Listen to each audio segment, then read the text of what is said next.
pagi hari ini saya tidak mengajar, tapi saya ingin berbagi pengalaman dengan teman-teman semuanya, juga dengan adik-adik, kakak-kakak, yang mungkin informasi saya ini akan berguna bagi kita semua.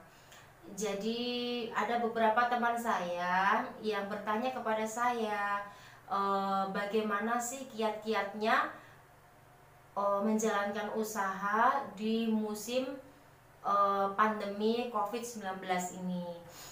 Karena itulah saya membuat konten yang isinya ingin berbagi informasi. Dan ini berdasarkan pengalaman saya, teman-teman. Selama masa pandemi COVID-19, alhamdulillah ini usaha saya itu tetap berjalan. Nah, itu ada kiat-kiatnya. Makanya teman-teman saya yang seprofesi dengan saya ingin mengetahui bagaimana sih kiat-kiatnya. Ya, simak ya. Semoga bermanfaat apa yang saya sampaikan. Saya awali dulu. Mungkin di antara teman-teman semua ada yang belum kenal dengan saya. Nama saya Miss Ayu. Saya adalah owner dari Gaskara Kacang Mete yang dulu sudah pernah saya informasikan. Ini Gaskara Kacang Mete diproduksi oleh Ayu Mete, Jombang, Jawa Timur. Nah, di sini pada kesempatan pagi ini saya ingin sharing informasi berdasarkan experience saya.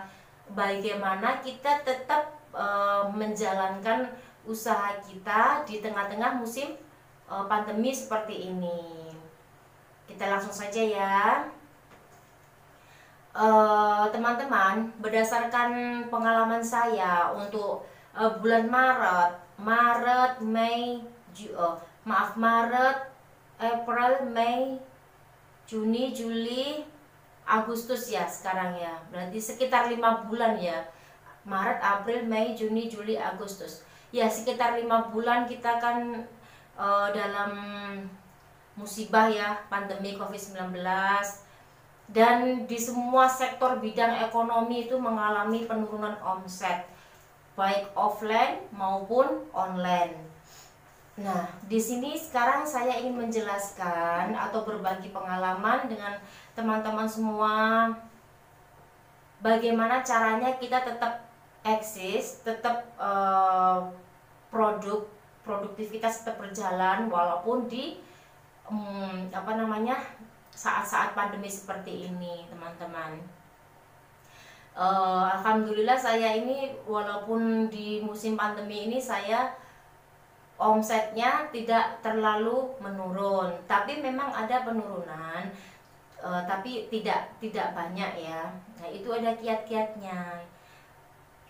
Apa yang saya lakukan selama kita produksi di 5 bulan terakhir ini sejak adanya COVID-19, itu hal yang pertama kita lakukan adalah awal-awal mula dulu kita memang libur, jadi kita liburkan selama 2 minggu. Kemudian setelah 2 minggu kita berpikir hidup ini terus berjalan ya, gaji-gaji karyawan juga tetap berjalan. Jadi kita cari option bagaimana supaya kita tetap bisa bekerja, tetap bisa menghasilkan produk untuk didistribusikan ke masyarakat. Jadi kiat yang kita lakukan pertama adalah kita tetap bekerja seperti biasa dengan menjalankan protokol kesehatan. Jadi untuk pertama kali karyawan datang itu kita mengukur suhu tubuh mereka. Kita ukur suhu tubuh mereka. Kalau yang ada yang panas ya jelas tidak boleh masuk. Begitu. Setelah itu kita siapkan wash hand, cuci tangan. Cuci tangan itu di depan di depan kantor kita harus sediakan cuci tangan itu. Kemudian jangan lupa kita juga menggunakan hand sanitizer, juga kita menggunakan masker. Setelah itu kita juga mengatur jarak bekerja para karyawan. Jadi karyawan satu dengan karyawan yang lainnya itu jaraknya diatur. Yang biasanya bergerombol mengerjakan pekerjaannya kita atur berjarak-jarak seperti itu ya. Kemudian setelah itu kita juga membatasi tamu yang mau datang ke toko kita atau ke rumah kita. Jadi kita batasi. Biasanya kalau tidak ada musim pandemi, semua orang kan bisa belanja ke rumah atau belanja ke toko kita, atau orang yang lagi mau lihat-lihat barang gitu. Untuk musim pandemi ini kita batasi. Jadi kalau kita tidak mengenal orang itu, tidak diperkenankan untuk datang ke rumah kita. Atau orang itu dari luar kota, tidak diperkenankan datang ke rumah kita. Ataupun dari dalam kota, tapi kalau orangnya tidak pernah kenal sebelumnya, kita juga tidak menerimanya. And then kita juga menyediakan jasa kurir lokal untuk melayani yang dalam kota. Jadi misalkan biasanya yang datang ke rumah, sekarang kita ganti. Kita sediakan kurir yang bisa nganter ke rumah-rumah para customer. Dalam catatan rumahnya memang di dalam kota, jadi bisa kita antar lewat kurir atau orang-orang kita. Kemudian kita juga harus memberikan edukasi kepada karyawan kita. Diberikan edukasi tentang bahayanya COVID-19, cara penularannya. Jadi ketika mereka pulang atau berangkat kerja harus menggunakan masker seperti itu. Juga tetap menjaga protokol kesehatan walaupun mereka di luar lingkungan pekerjaannya seperti itu. Bagaimana kalau ada karyawan yang datang dari luar kota, misalkan ada suatu urusan. Kalau ada karyawan setelah izin kita tanya dulu dari mana, misalkan dari luar kota, dan luar kota itu berpotensi penyebaran virus COVID-19. Jadi mungkin kita menyuruh karyawan tersebut untuk mengerjakan pekerjaannya di rumah. Jangan menggunakan sarana teknologi yang ada. Sekarang ini zaman sudah sangat canggih teman-teman. Jadi nggak perlu takut kalau ada karyawan yang di rumah nggak masuk kerja, tidak masalah. Mereka tetap bisa mengerjakan pekerjaannya dengan menggunakan sarana teknologi yang ada. Bisa mengerjakan tugasnya lewat online. Itu seperti itu. Itu teman-teman kiat dan tips yang saya lakukan atau kita lakukan selama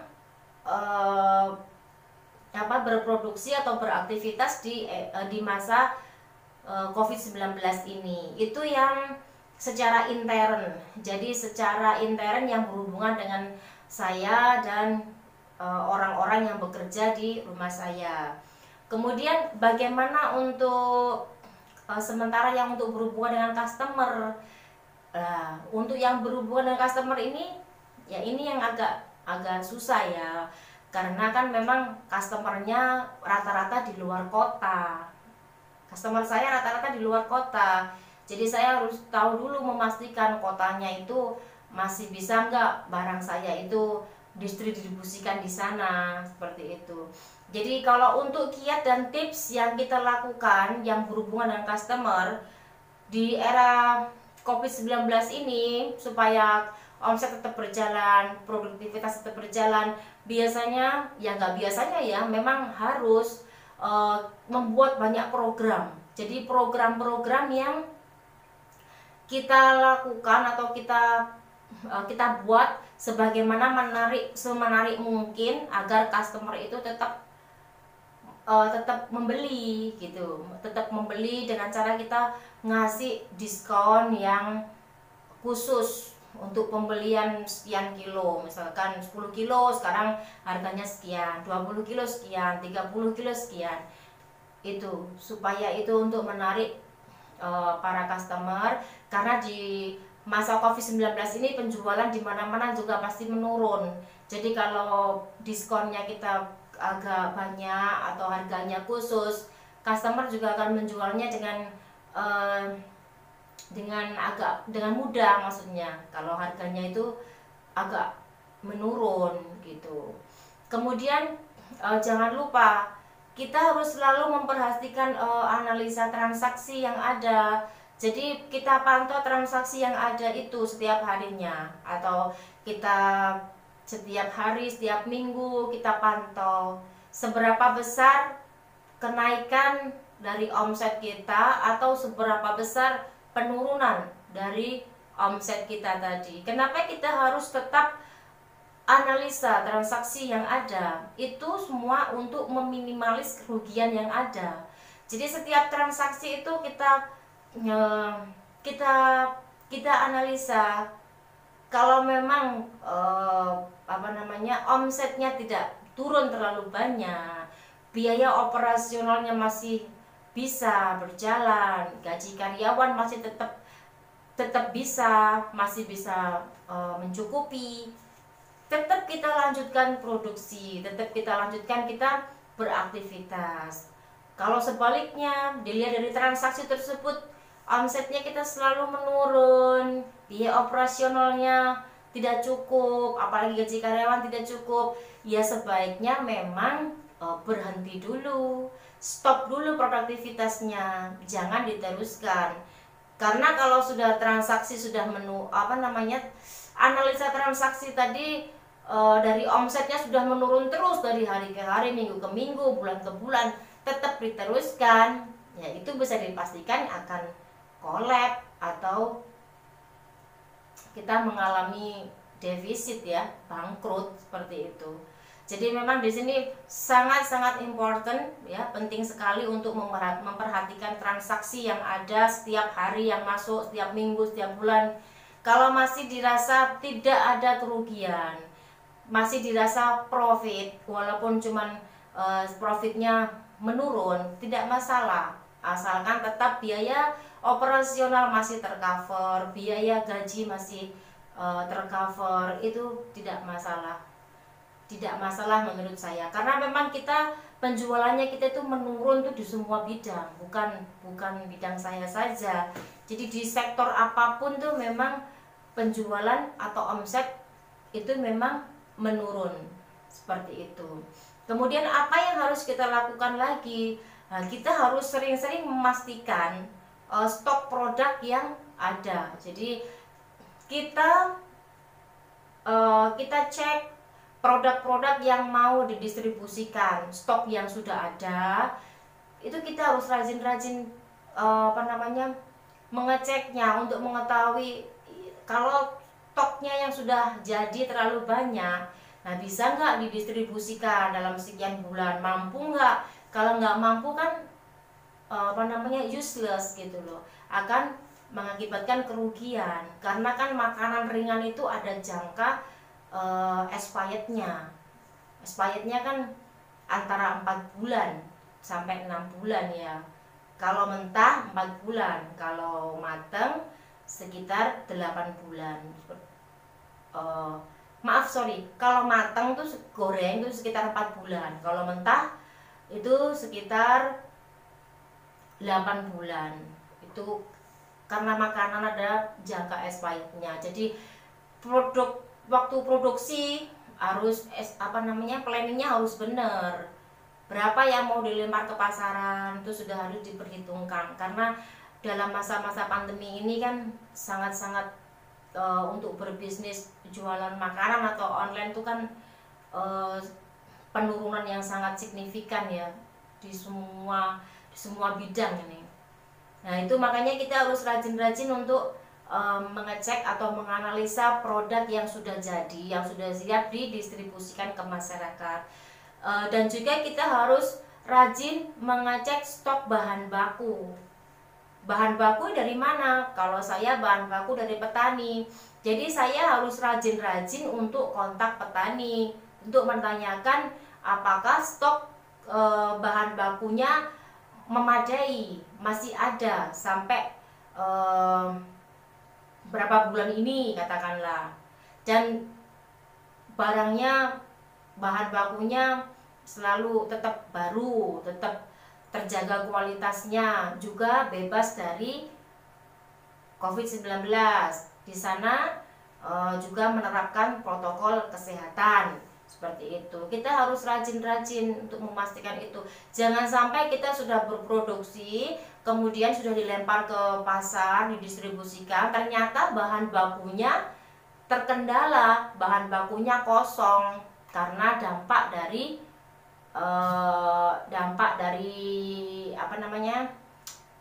pandemi ini. Makanya keep kontak dengan customer itu sangat penting, juga keep kontak dengan supplier bahan baku kita itu juga sangat penting. Keduanya itu sangat berhubungan seperti itu. Kemudian kita juga harus menanyakan kepada customer kita. Contohnya saya punya customer di Bali. Saya tanya dulu di sana, bagaimana keadaan di Bali? Apakah aman dari pandemi ini?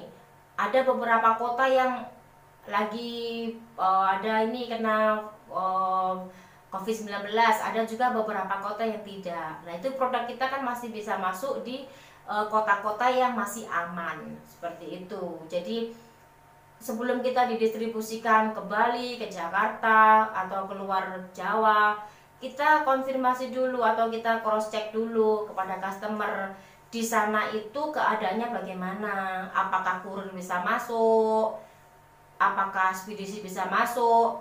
Karena ada beberapa kota itu yang ekspedisi nggak boleh masuk, kurir juga nggak boleh masuk. Nah itu kan repot gitu loh.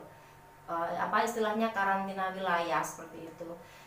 Nah itu produk kita itu macet kalau sudah kurir nggak bisa masuk, ekspedisi nggak bisa masuk, kan kita bisa mengalami kerugian. Jadi sebelum didistribusikan, hendaknya kita cross check dulu benar-benar keadaan di sana, di daerah yang mau dikirim itu aman dan penjualan juga masih bisa berjalan, itu enggak apa-apa. Nah, itu teman-teman. Jadi saya berserta teman-teman di sini inginnya walaupun pandemi seperti ini kita tetap harus berproduksi. Jadi tetap berproduksi walaupun omset menurun itu tidak masalah. Yang penting kita tidak mengalami kerugian seperti itu. Seperti Gaskara Kacang Mete ini ya, alhamdulillah ini walaupun pada pandemi seperti ini tetap berjalan karena orang-orang juga peminatnya snack atau kacang-kacangan itu masih sangat banyak gitu. Jadi kita cari solusi atau kita cari option bagaimana produknya kita ini masih bisa berjalan dengan tetap bisa beroperasi tanpa mengalami kerugian seperti itu. Karena banyak sekali teman-teman sesama penjual, sesama usaha UKM memang yang stagnan, berhenti karena adanya pandemi ini. Nah ini memang kita harus benar-benar punya intuisi kalau seperti ini keadaannya, bagaimana kita bisa mencari jalan lain supaya produk kita masih tetap bisa didistribusikan ke masyarakat seperti itu. Saya kira cukup sekian ya. Saya ulangi dulu sedikit. Jadi di pandemi ini kita atau produk-produk saya ini Gaskara Kacang Mete ini tetap bisa berproduksi seperti biasanya, tetap bisa mempertahankan karyawan kita tanpa adanya pengurangan, tetap mereka masuk seperti biasa, menerima gaji seperti biasa, penjualan juga tetap jalan. Memang walaupun ada penurunan itu tidak masalah, yang penting tidak rugi, tetap ada profit untuk biaya operasional dan menggaji karyawan. Nah, itu tadi teman-teman yang bisa saya sampaikan untuk kiat-kiat dan tipsnya. Kalau teman-teman ini mau berjualan atau tetap berproduksi di masa-masa pandemi seperti ini, jadi tidak perlu takut tidak laku, pasti tetap akan laku. Yang penting kita menggunakan intuisi. Jadi kita intuisi planning yang benar, pasti akan laku. Insya Allah akan laku, karena rezeki itu sudah ada yang mengatur ya teman-teman. Jadi kita nggak perlu takut. Tetap kita terus berkarya dan terus bersemangat menciptakan lapangan kerja bagi sesama. Sekian dulu saya akhiri. Saya harap sharing-sharing kita pagi ini bisa bermanfaat bagi kita semua. Saya akhiri. Assalamualaikum warahmatullahi wabarakatuh. Bye.